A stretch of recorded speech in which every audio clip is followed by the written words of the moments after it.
ओम नमः शिवाय। हर हर महादेव। महर्षि मेधा के आश्रम में एक राजा और एक वैश्य आए थे। उन्होंने अपने दुखों का और मोह का कारण उनसे पूछा। तब उन ऋषिवर मेधा ने महामाया और उनके द्वारा दिए गए मोह को उनके दुखों का कारण बताया और उन भगवती पराम्बा महामाया शक्ति की कथा सुनाते हुए उनसे कहा, पूर्व काल में शुंभ और निशुंभ दो दैत्य थे जो भाई थे। उन्होंने चराचर प्राणियों सहित त्रिलोकी को राज्य को बलपूर्वक अपने हस्तगत कर लिया था। उनसे पीड़ित हुए देवता हिमालय की शरण में गए और उमा देवी का स्तवन करने लगे। देवताओं ने कहा, हे महेश्वरी दुर्गा, आपकी जय हो। आपने भक्तजनों का प्रिय करने वाली देवी, आपकी जय हो। आप तीनों लोगों की रक्षा करने वाली शिवा हैं, आपको नमस्कार है। आप ही मोक्ष प्रदान करने वाली पराम्बा हैं, आपको बारंबार नमस्कार है। आप संसार की उत्पत्ति स्थिति संहार करने वाली हैं, आपको नमस्कार है। कालिका और तारा रूप धारण करने वाली देवी, आपको नमस्कार है। छिन्नमस्ता आपका ही स्वरूप है, आप ही श्रीविद्या हैं, आपको नमस्कार है। हे भुवनेश्वरी, आपको नमस्कार है। हे भैरव रूपिणी, आपको नमस्कार है। आप ही बगलामुखी और धूमावती हैं, आपको नमस्कार है। आप ही त्रिपुर सुंदरी और मातंगी है, आपको बारंबार प्रणाम है।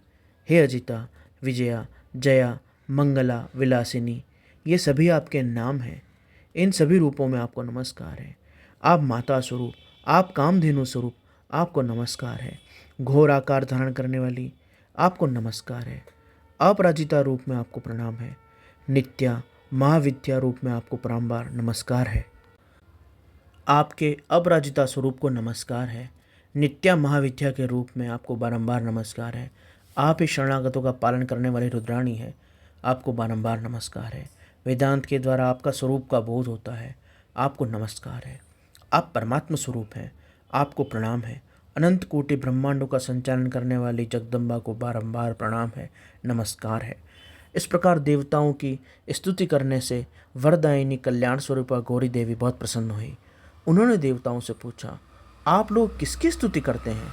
तब उन गौरी देवी के शरीर से एक कुमारी प्रकट हुई। वह सब देवताओं के देखते देखते शिव शक्ति से आदरपूर्वक बोली, हे माँ, ये समस्त देवता निशुंभ और शुंभ नामक प्रबल दैत्यों से अत्यंत पीड़ित हो अपनी रक्षा के लिए स्तुति करते हैं। पार्वती के शरीर कोश से वह कुमारी निकली थी, इसलिए उसका नाम कौशिकी हुआ।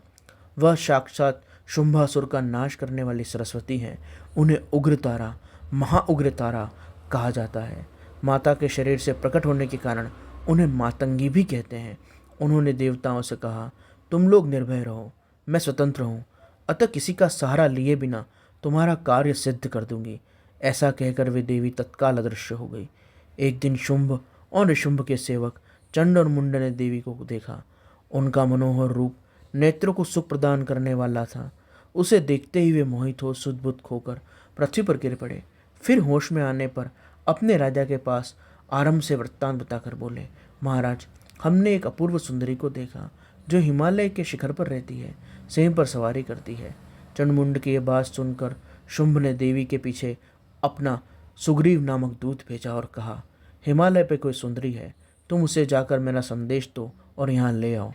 आज्ञा पाकर वह दानव हिमालय पर गया और उसने कहा, देवी, दैत्य शुंभासुर अपने महान बल और पराक्रम से तीनों लोकों में विख्यात है। उसका छोटा भाई निशुंभ भी वैसा ही है। शुंभ ने मुझे तुम्हारे पास दूध बनाकर भेजा है, इसलिए यहाँ आया हूँ। सुरेश्वरी, उसने जो संदेश दिया है उसे सुनो। समरांगण में इंद्र आदि देवताओं को जीतकर उनके समस्त रत्नों का अपहरण कर लिया है और यज्ञ में उसने उनके देवताओं के भाग का भी अपहरण कर लिया है और वह उनका उपभोग करता है। वह मानता है कि तुम स्त्रियों में रत्न हो और सब रत्न से ऊपर हो, इसलिए तुम काम जनित रस के साथ उसको और उसके भाई को अंगीकार करो। ऐसा कहकर वह दूत चुप हो गया।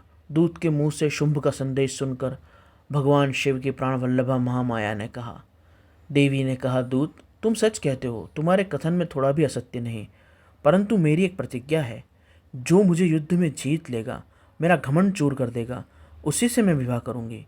यह मेरी प्रतिज्ञा है, इसलिए तुम शुंभ निशुंभ से मेरी यह प्रतिज्ञा बता दो, फिर इस विषय में जैसा उचित हो वैसा करो। देवी की यह बात सुनकर दानव सुग्रीव लौट गया। वहाँ जाकर उसने राजा को बात बताई। अपने दूत की बात को सुनकर शुंभ कुपित हो उठा। उसने सेनापति धूम्राक्ष से कहा कि हिमालय पर एक सुंदरी रहती है, तुम वहाँ जाकर उसे ले आओ। अगर वो ना आए तो तुम्हें भय नहीं करना चाहिए। अगर वो युद्ध करना चाहे तो उसके साथ युद्ध करो। शुंभ की आज्ञा पाकर दैत्य धूम्रलोचन हिमालय पर गया। उसने उमा के अंश से प्रकट हुई भुवनेश्वरी से कहा, मेरे स्वामी शुंभ ने तुम्हारे लिए आज्ञा दी है, तुम मेरे साथ चलो, नहीं तो मैं तुम्हें मरवा दूंगा। मेरे साथ 60,000 असुरों की सेना है। देवी बोली, वीर, तुम्हें दैत्य ने भेजा है, यदि मुझे मार डालोगे तो फिर मैं क्या करूंगी? परंतु फिर भी बिना युद्ध के बिना वहां जाना संभव नहीं, ऐसी ही मेरी मान्यता है। देवी के ऐसा कहने पर धूम्रलोचन उन्हें पकड़ने के लिए दौड़ा, परंतु महेश्वरी ने होम के उच्चारण मात्र से उसे भस्म कर दिया। तब से वे देवी इस भूतल पर धूमावती कहलाने लगी। उनकी आराधना करने पर वे अपने भक्तों के शत्रुओं को संहार कर डालती हैं। धूम्राक्ष के मारे जाने पर अत्यंत कुपित हुए देवी के वाहन सिंह ने उसके साथ आए हुए असुरों को चबा डाला। जो मरने से बच गए वे भाग गए। इस प्रकार देवी ने धूम्रलोचन को मार दिया। उस समाचार को सुनकर शुंभ को क्रोध आ गया।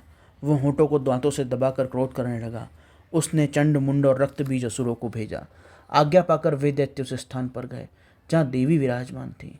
अणिमा आदि सिद्धियों से सेवित, अपनी प्रभा से पूर्ण, दिशाओं को प्रकाशित करने वाली भगवती सिंहवानी को देखकर वह दानव बोला, देवी, तुम शीघ्र ही शुंभ ऋषुम के पास चलो, अन्यथा तुम्हारे वाहन सहित तुम्हारे सभी गणों को हम मार देंगे और शुंभ को अपना पति बना लो।